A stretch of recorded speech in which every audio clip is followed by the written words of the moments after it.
arcade graphics. You can't do this on Nintendo Genesis does.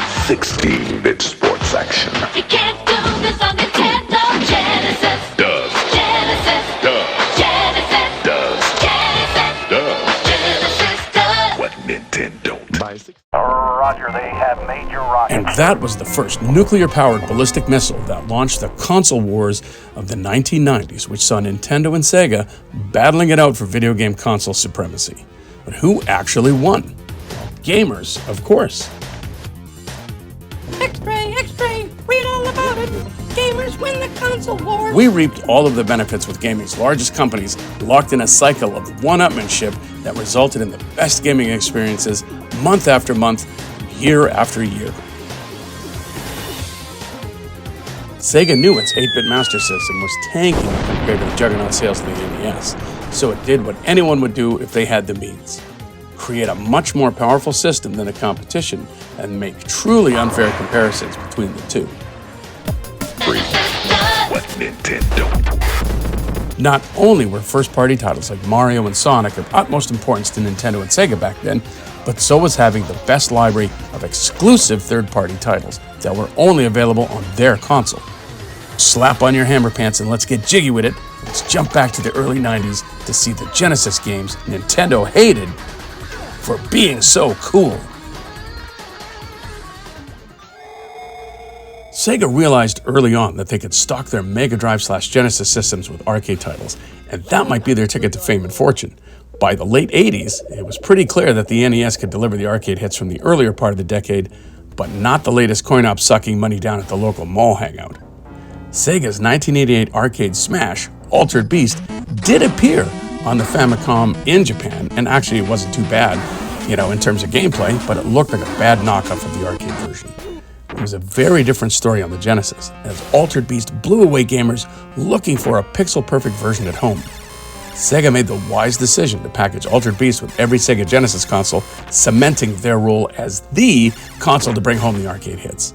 Featuring large sprites, voice samples, 2-player co-op, 5 levels, and awesome gameplay which saw players' moves change with the beasts they transformed into on each level, it was arcade perfection, and the only way to play it was to buy a new Sega Genesis system. It's no wonder why Nintendo hated Altered Beast.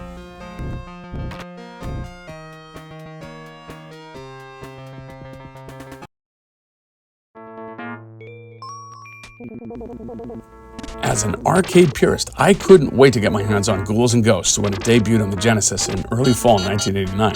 To me, this was the must-have Genesis title. I dropped $321 Canadian to finally play it at home. Inserting this cart into my brand new Genesis is one of my favorite gameplay experiences of all time. Finally getting to the end of the game after weeks of dedication and being sent back to the beginning is one of my least favorite.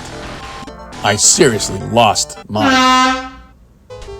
You might argue that eventually Super Nintendo received Super Ghouls and Ghosts, which was an entirely different game, and yeah, to be sure, it was not an arcade game. And yeah, I did love that too, but at the time, if you wanted Ghouls and Ghosts arcade action, you had to go with the almost pixel-perfect Genesis version. And if I was Nintendo, I would have hated Ghouls and Ghosts for that.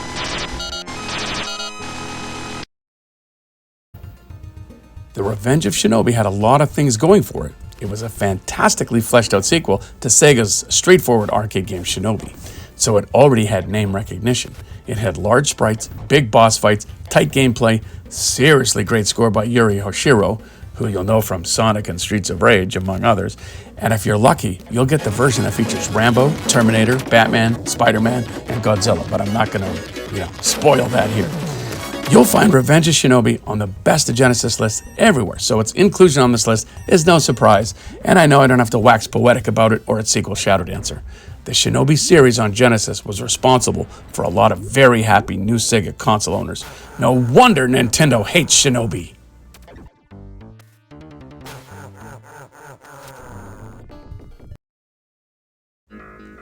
Sega Spider-Man, later titled Spider-Man vs. Kingpin, was the second video game starring Peter Parker's alter ego, and it was light years beyond the 1983 Atari 2600 Parker Brothers game, which was a, shameless crazy climber knockoff, really. This 2D side-swinging action game had everything crammed into its 16-bit cartridge. Spider-Man could swing from webs, wall crawl, punch and kick, web up enemies, avoid danger via his spider sense, take pics during the action to sell to the Daily Bugle to buy web fluid. I don't know why, but there you go. And Peter could even rest up at his apartment if he needed to take a break. Spider-Man faced all sorts of danger thanks to the appearances by Kingpin, Doc Ock, Electro, Sandman, Lizard, Hobgoblin, and Venom, who was a very recent character in the Spider-Man universe at that time. The gameplay was every Spider fan's dream, and it's still fun to play today. That soundtrack is burning into my brain.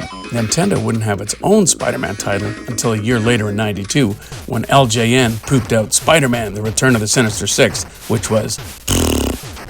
Okay, although they did have the amazing Spider-Man Lethal Foes, but that would only release in Japan on the Super Famicom in '95. And yeah, you should play it. Spider-Man was one of the most popular superheroes at that time, and of course still is. And this game was owned by 2/3 of Genesis owners. And that's why Nintendo hates Spider-Man.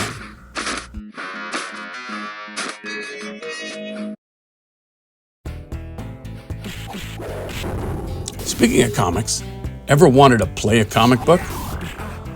Just say yes. Otherwise, this next section is not going to be very fun for you.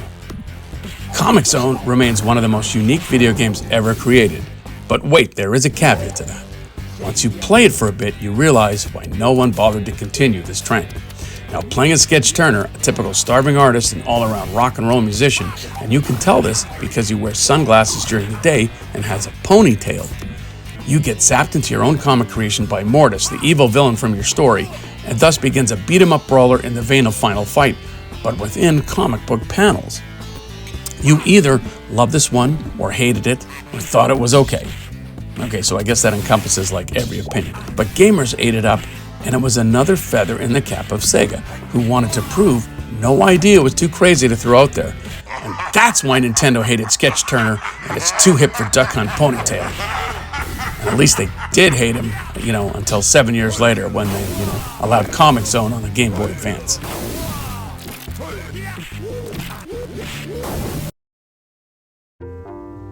I don't know about you, but never in my male power fantasies have I ever wanted to be a dolphin.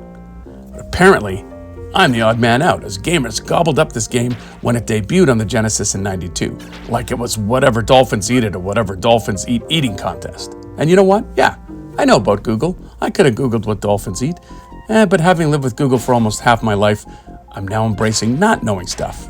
I like not knowing stuff. It makes me feel smart. Anyway, I'm pretty sure dolphins eat fish. And what kind of fish? Well, that's not my business, is it? Ekko appealed to young, old, female, male, other, across the board, and its very challenging yet serene action underwater gameplay surprisingly caught a lot of cash in the net it tossed out and became a huge cash sea cow for Sega. If you were looking for something completely different, Ekko satisfied that craving and resulted in lots of attention for Sega. They weren't afraid to do some crazy things, like make a dolphin who acted like a real dolphin. And they somehow ignored the urge to have Ekko crack wise or have attitude, like tapping its flippers while you went to get a snack. And that's why Nintendo hated Ekko.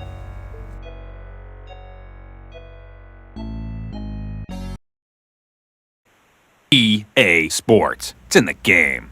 EA released NHL Hockey and John Madden Football on the Sega Genesis in '91. And if you weren't around back then, you are possibly not aware of how big of a game changer this actually was. Sega really doubled down into supporting serious takes on sports games, creating a niche for them over the NES. Although, hey, who doesn't love Tecmo Bowl, right? They had Timeless Sort of Baseball, Arnold Palmer Tournament Golf, Joe Montana Football, and of course the aforementioned John Madden Football and NHL Hockey. Although the Genesis hit the ground running on a selection of incredible arcade conversions, it was starting to gain yardage with the sports crowd and quickly became the system of choice for young college-age kids and married folk who were hopelessly addicted to how realistic the sports titles were becoming, which enticed an entirely new age demographic to take a closer look at gaming, which up to that point was still considered kid-level entertainment. And that's why Nintendo hated Madden and hockey. Until, of course, they appeared on the Super Nintendo next year. But still, they did hate them for beating them to the punch.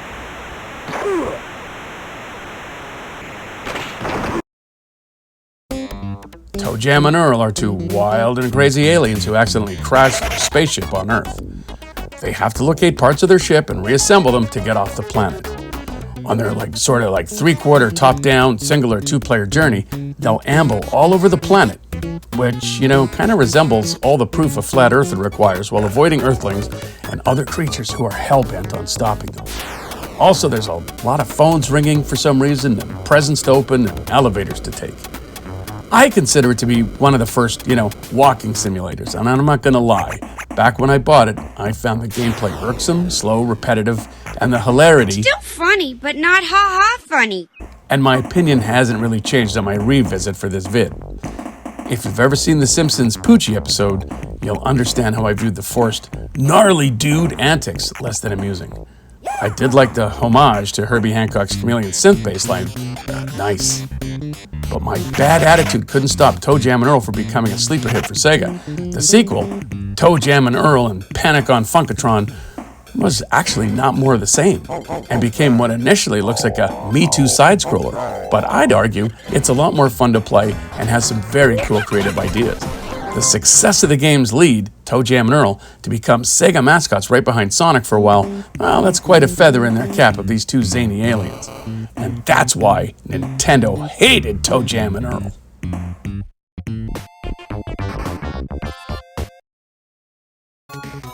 You know how we're all bitching that games are so expensive these days? Well, I paid 109 Canadian MSRP for Phantasy Star 2's oversized 6 megabit cartridge in March 1990. With inflation at that price, that game would cost $228.08 today. And look, I did the math. I remember it well. I was 23 years old, I was aimless in life, and I bought the game. I drove out to my cabin, which was a snow-driven hellscape, still in March in Canada, slogged my way through 5-foot snowdrifts, carrying my belongings and a ridiculously heavy CRT TV, turned on the oven for heat, and played that game for days alone in the cold. Not unlike Jack Torrance in The Shining. Although if I'd brought a typewriter, it would have said, "All play and no work makes Moxxi a happy boy." It was during that time I found the direction I needed. I made the decision to return to university, get my education degree. And I did return, but then I dropped out 3 years later, degreeless, and that's why I'm making videos on YouTube. Phantasy Star 2 was a sequel to the Master System's Phantasy Star, and managed to do a whole lot of things right. And I mean right for the rest of the genre's life, which is still continuing. Not only was it the largest game on a console to date, but it set the bar for lengthy and dramatic story-driven RPGs. The turn-based combat was intuitive and engaging. Your party consisted of 4 players chosen from a selection of 8 and all with different abilities. The music was incredible, and it actually showed up on North American soil 2 months before Final Fantasy debuted on the 8-bit NES. It wasn't even a fair fight, to be honest. Genesis systems flew off the shelves once fans who didn't even know they were RPG-aholics got wind of the amazing adventures that awaited them in Phantasy Star 2.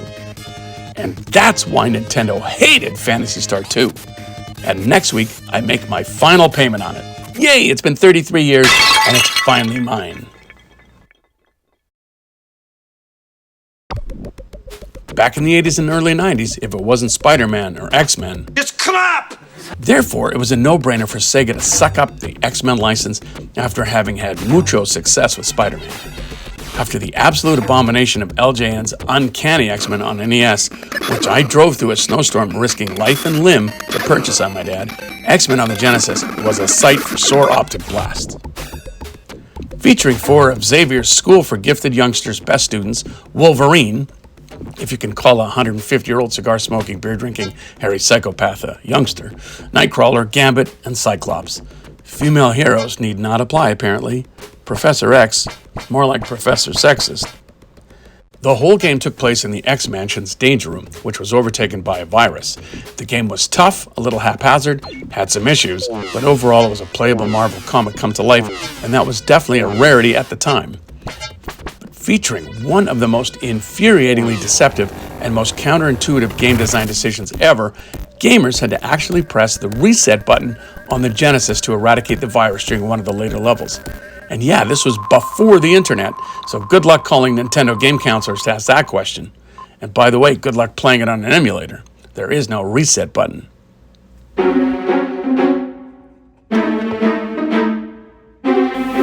Now, going to lump X-Men 2 Clone Wars into this as well.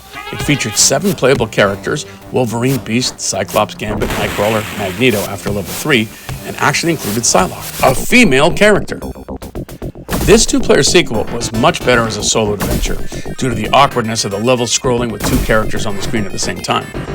And sure, it's not perfect, but for gamers eager to control their favorite mutants, it was a dream come true at the time.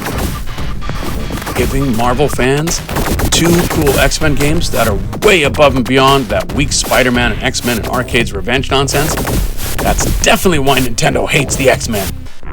Fun fact, a sequel featuring all female characters called X-Women was shelved when developers realized they were all female characters. Kidding. Actually, I'm probably not far off. Once they appeared as a genre, side-scrolling beat-em-ups have always been a draw in the arcades. Double Dragon, Final Fight, Combat Tribes, Golden Axe, Simpsons, X-Men, TMNT, etc. Sega decided to flaunt convention and release a beat-em-up that was exclusively theirs and could only be played on the Genesis. Well, that's certainly one way to do it, and that method seemed to be the right call, as back then, the excitement of launch day for Streets was palpable. I was never a huge beat-em-up fan, but I definitely enjoyed my time with the game. It delivered on everything you could want in the genre: huge sprites, relentless action, great control, awesome music, and excellent co-op. The series really hit its peak with Streets of Rage 2, and at the time met with mostly positive reviews, but now widely considered to be not only one of the best beat-em-ups of all time, but often makes the list of best video games of all time. Nintendo was red with rage at Sega for beating them to the punch with this classic franchise, and that's why Nintendo hated Streets of Rage. Of course, they did get their, Super Smash revenge, but that was quite a few years away. Thanks for watching the Genesis games Nintendo hated for being so cool. On your way out, please take a moment to like, subscribe, share, and comment. Wait a second, hold it. I forgot a whole bunch more Genesis games that Nintendo would have hated. Let's run that. Take it now. Golden Axe, Alex Kidd, The Punisher, Strider, Contra Hardcore, Shining Force 2, Herzog 2, Columns, Vectorman, Michael Jackson's Moonwalker, Midnight Resistance, Mercs, Forgotten Worlds, Outrun, Space Harrier, Virtua Fighter 2, Hang On, Flicky, Rolling Thunder 2, Paperboy, Two Crude Dudes, Wardner, Afterburner, Gauntlet, Bonanza Brothers, Gain Ground, Road Blasters. If you aren't retro gaming, what are you doing? I'll see you next time, friends. A winner is you. Productions.